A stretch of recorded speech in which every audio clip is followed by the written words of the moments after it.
What's up guys, Phoenix here. This video is going to be another Yu-Gi-Oh deck profile video, and this time it's going to be on the Mermail Atlantean deck that I played at YCS Atlanta. Now, I ended up not doing as well as I'd hoped, but I can mainly attribute that to just games that were not in my control. Like, the only 3 matches that I lost were 2 games that I could not play. And that wasn't a fault of the deck. It was a fault of my opponent opening literally the perfect answer. I won round 1 and 2. I won round 4 and 5. I played against Cosmo and then 3 Pepe. And then round 3, I lost to Satellar's that was maining Macro, and he opens Macro Vanity game 1 after I tell him to go first, and I can't do shit. And then game 2, I tell him to go first again, and he opens Thunder King set 3, and one of them's Vanity's Emptiness. I summon Diva into an Emptiness, and I'm like, shit, man, and he flips Emptiness. I'm like, shit, man, I guess it's amazing to be the master.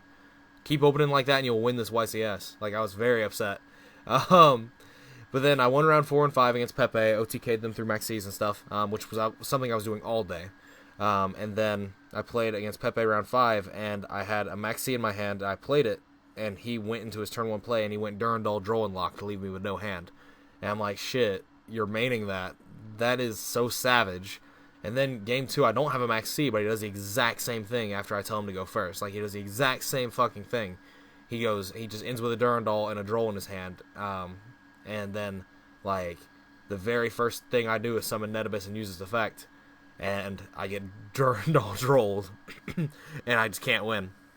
And then round 7, I played against Monarchs, and like at this point, I wasn't really feeling it, but I still I couldn't play because he just went first turn Majesty's Fiend, first turn Vanity's Fiend. I didn't draw Chalice, but anyway, like those aren't necessarily faults of the deck itself. I'm actually really surprised that none of this deck, slipped into the top 32.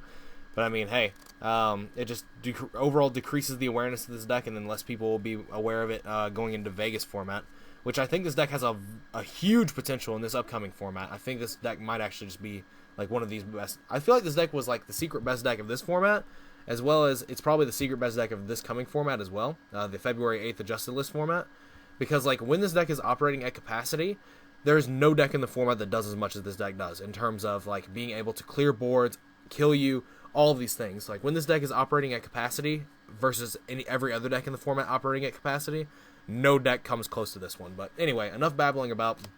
I'll probably have a different video talking about YCS Atlanta in its entirety in general. But anyway, for the deck list, I played 40 cards in the main. I played triple Netabus, 1 Diva, and then 1 Undyne and 1 Controller, just to be extra copies of Netabus and like Netabus-like cards. Like Undyne 1-for-1 is my favorite opening in this entire deck. Because it literally like lets you pop a card with Undyne, you get the controller, and then just discard it for 1-for-1 for Netabus, and it's amazing. But for the Atlantean monster count, I played 2 of each, 2 Dragoons, 2 Marksmen, 2 Infantry. I didn't feel like any more or less was needed, simply because like I'm playing a lot of Megalo. Like a lot of people don't want to play 3 Megalo in the Mermail heavy build, but I mean like shit, it's actually just really good. But for the just Randy card for a Moulin Glace, and then for the Mermail engine, 1 lead, triple Megalo, triple Teus, 1 Pike, and double Gunned in the main deck. That is that's a 10 card Mermail engine. There's a 10 card Atlantean engine. It's actually technically 12 if you count Undyne Controller in it, but it's also a 10 card Mermail engine. Gunned is actually just really good. Just being able to like, even without factoring in lead, just being able to get back Megalo by like discarding Gun to Megalo off the first Megalo that you're summoning is actually really cool. Teus is an amazing card. It's a very high return on investment card. Like you end up using this mainly with like Dragoons. It just basically like gets you into a lot of hands where like if you wouldn't have Netabus, you'd have Dragoons and shit like that. And ways to get to Netabus if you can discard Dragoons. And the only other outlet in your deck to do that is Megalo, but Megalo is very resource intensive, whereas Teus isn't. And Teus gives you just amazing returns on what you're doing to invest into your plays. Pike was just a really good one-of in this specific build because you're able to do plays like, one, if you already had Gun in hand and you had a Teus, you just wanted to search this. Like, it was just an alternative thing to search.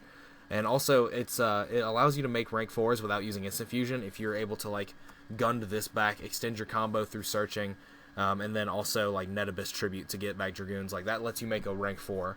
Like, and that's actually very relevant, and it came up a lot. And also the ability that this has to search Undyne was something that came up a bit, too.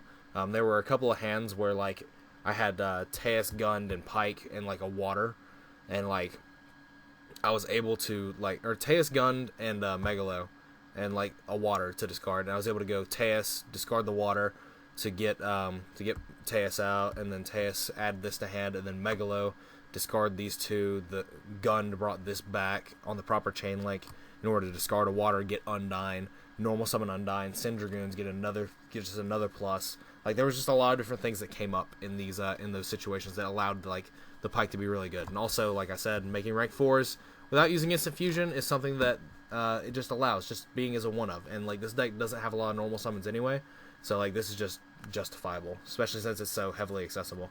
But for the rest of the monster lineup, it's triple Maxi and 1 Veiler for the hand traps. I basically, like, I wasn't liking multiple Veilers, so I ended up cutting it for additional copies of the other card that I'm playing. And Maxi just overall was just a better hand trap. The Veiler is actually probably just getting cut completely. I might put 2 Veilers in the side, but anyway, that was 27 monsters. For the spells, triple instant fusion, double salvage. This card's insane. This card actually is like just amazing. It makes a lot of your plays that are very. That's another reason why I'm a huge advocate of like playing Teus and all these cards like Teus lead and stuff like that. Is that it's very easy for you to 1 drop double Megalos and 2 like multiple Megalos, like tons of Megalos, and then it's also just easy to use this card to graveyard manipulate for Moonglade drops, but also it just keeps refueling your hand with like marksmans and heavy infantries, which you can then use with like multiple copies of Teus in your hand to just like completely eliminate your opponent's board presence, while you're also like just going into an OTK through the natural like aggressive nature of these Mermail cards. Like the Mermail cards allow all the Atlanteans to be like the Atlantean deck to be incredibly aggressive, and I don't quite understand why people are just not advocating playing Mermails. Like, it's absolutely insane.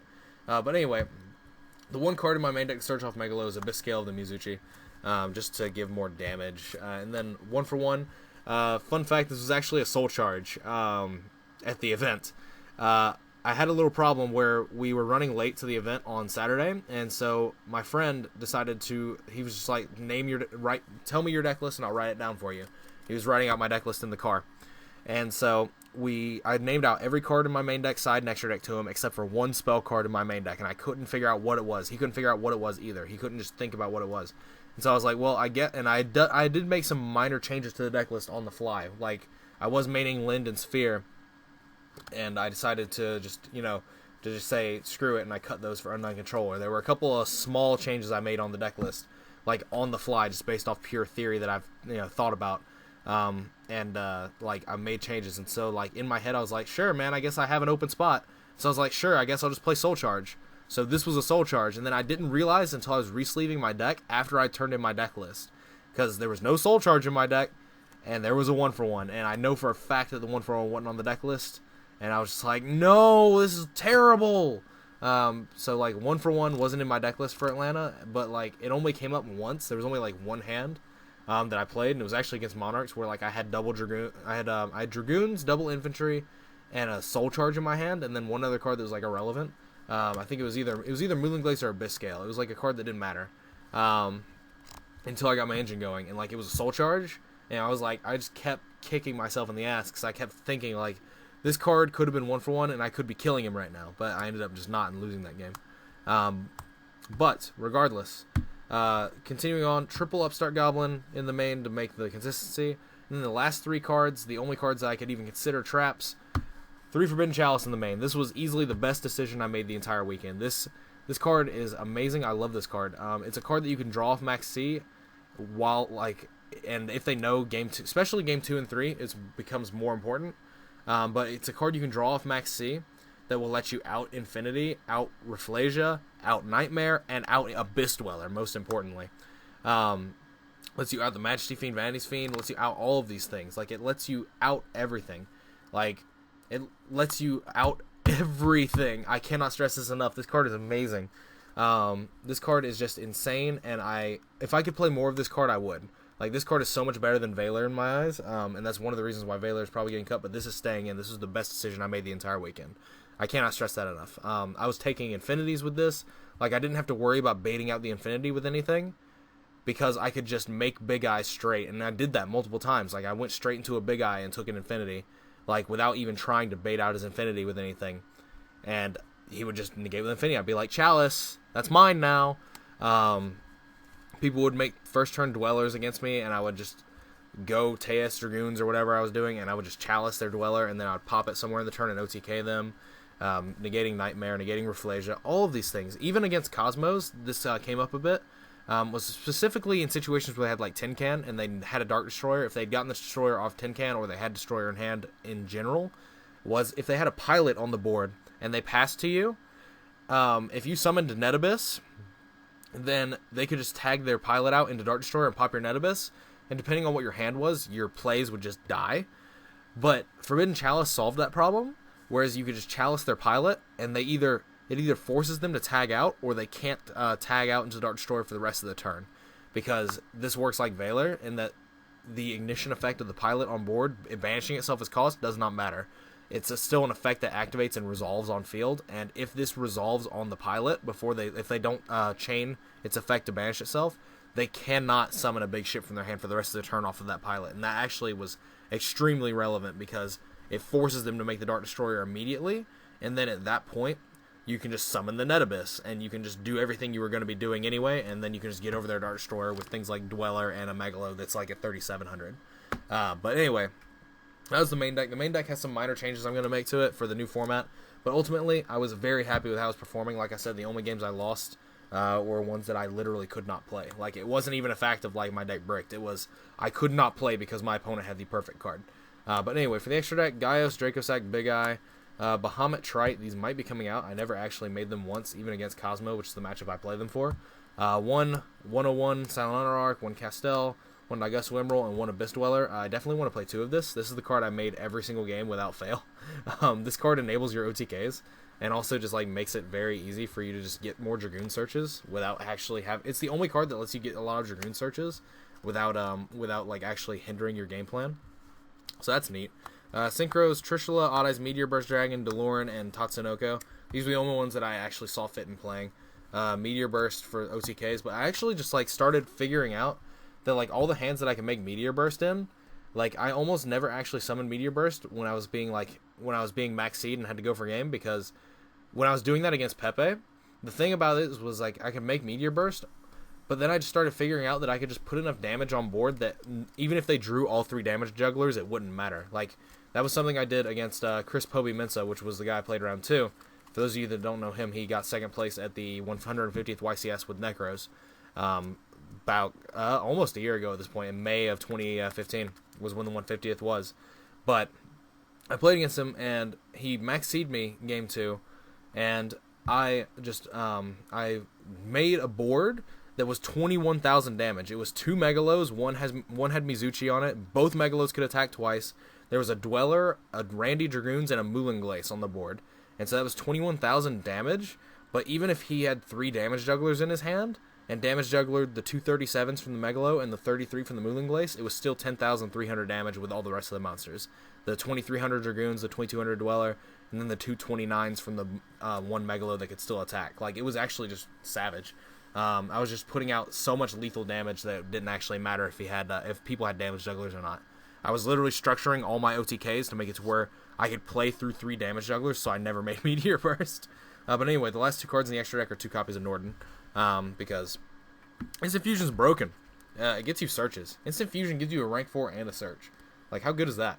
But anyway, for the side deck, pretty much the only cards I actually put in consistently were just anti-spells, just because, playing against Pendulum, like, it's pretty cool. Like, this deck's got a really cool niche thing where, like, you can put anti-spell up, but you can have, like, a Megalo or a Gaios that has a Mizuchi equipped to it, and so that actually offers protection for the anti-spell, because, like, they can't chain Twin Twister to it.